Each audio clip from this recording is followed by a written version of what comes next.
ആരോഗ്യകരമായ ശീലങ്ങൾ പാലിക്കുമ്പോഴും നാം വരുത്തുന്ന ചെറിയ അശ്രദ്ധകൾ വലിയ ദഹന പ്രശ്നങ്ങളിലേക്ക് നയിച്ചേക്കാം. പൂർണ്ണാഹാരം എന്ന് വിശേഷിപ്പിക്കപ്പെടുന്ന പാല് കുടിക്കുമ്പോൾ അത് എന്തൊക്കെ ഭക്ഷണങ്ങൾക്കൊപ്പം കഴിക്കണം, ഏതൊക്കെ ഒഴിവാക്കണം എന്നത് വളരെ പ്രധാനമാണ്. പാലിനൊപ്പം ചില ഭക്ഷണങ്ങൾ കഴിക്കുന്നത് ദഹന പ്രശ്നങ്ങൾക്കും അസ്വസ്ഥതകൾക്കും കാരണമാകുമെന്നാണ് ആരോഗ്യ വിദഗ്ധരും ആയുർവേദവും മുന്നറിയിപ്പ് നൽകുന്നത്. പ്രധാനമായും 8 ഭക്ഷണ വസ്തുക്കളാണ് പാലിനൊപ്പം കഴിക്കുവാൻ പാടില്ലാത്തത്. സിട്രസ് പഴങ്ങൾ അഥവാ നാരങ്ങ, ഓറഞ്ച് തുടങ്ങിയ പുളിയുള്ള പഴങ്ങൾ പാലിനൊപ്പം കഴിക്കുന്നത് ഒഴിവാക്കുവാൻ ശ്രമിക്കണം. ഇവയിലെ ആസിഡ് വയറ്റിൽ വെച്ച് പാല് തൈരാക്കുവാൻ കാരണമാവുകയും ഇത് അസിഡിറ്റി, ഗ്യാസ്, വയറുവേദന എന്നിവയിലേക്ക് നയിക്കുകയും ചെയ്യും. മറ്റൊന്നാണ് മത്സ്യം. ആയുർവേദ വിധികൾ പ്രകാരം പാലും മത്സ്യവും വിരുദ്ധാഹാരങ്ങളാണ്.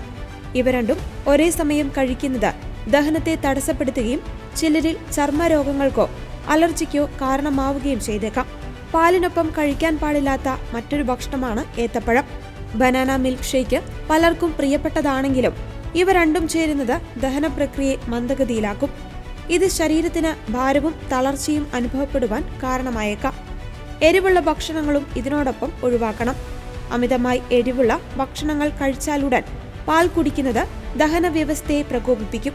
ഇത് നെഞ്ചരിച്ചിലിനും അസിഡിറ്റിക്കും കാരണമാകും. തൈരോ അച്ചാറോ പോലുള്ള പുളിയുള്ള ഭക്ഷണങ്ങൾ കഴിച്ചയുടൻ പാൽ കുടിക്കരുത്. ചിപ്സ്, ബിസ്ക്കറ്റുകൾ തുടങ്ങി ഉപ്പുള്ള പലഹാരങ്ങൾ പാലിനൊപ്പം കഴിക്കുന്നത് ഒഴിവാക്കണം. ഉപ്പും പാലും ചേരുന്നത് ശരീരത്തിലെ ദഹന സന്തുലിതാവസ്ഥയെ ബാധിക്കുമെന്നും ആയുർവേദ ഡോക്ടർമാർ വ്യക്തമാക്കുന്നു. വെള്ളരി വർഗത്തിൽപ്പെട്ട പഴങ്ങളും പാലിനൊപ്പം കഴിക്കുവാൻ പാടില്ലാത്തതാണ്.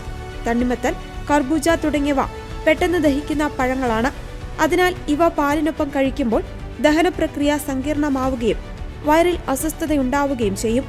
പ്രോട്ടീൻ സമ്പുഷ്ടമായ ഭക്ഷണങ്ങളായ മാംസം, മുട്ട, പയർവർഗ്ഗങ്ങൾ തുടങ്ങിയ കനത്ത പ്രോട്ടീൻ അടങ്ങിയ ഭക്ഷണങ്ങൾക്കൊപ്പം പാൽ കുടിക്കുന്നതും ദഹന പ്രക്രിയ വൈകിപ്പിക്കും. ഇത് വയറ് വീർക്കുന്നതിനും അസ്വസ്ഥതയ്ക്കും കാരണമായേക്കാം. തണുത്ത പാലിനേക്കാൾ ചെറു ചൂടുള്ള പാൽ കുടിക്കുന്നതാണ് ദഹനത്തിന് നല്ലത്. ഭക്ഷണം കഴിച്ച ഉടൻ തന്നെ പാൽ കുടിക്കുന്നത് ഒഴിവാക്കി 1 മണിക്കൂറെങ്കിലും ഇടവേള നൽകുകയും വേണം.